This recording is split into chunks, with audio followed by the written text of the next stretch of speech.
saya ceritain. Ini mukanya kan, ini dong mata mulut. Jadi sekarang ini kadang-kadang keluar matanya, kadang-kadang nggak mau nangis.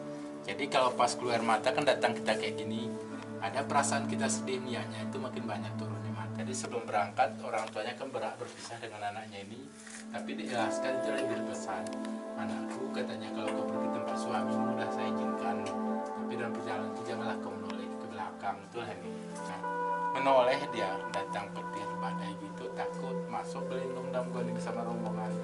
Jadi berhenti badai keluar rombongan lihat pengantin kada keluar. Kadang-kadang kalau cari itulah ketemu di sini. Panggil di belakangnya nggak nyaut, nggak bergerak maju orang tuh pegang, rupanya udah keras di batu.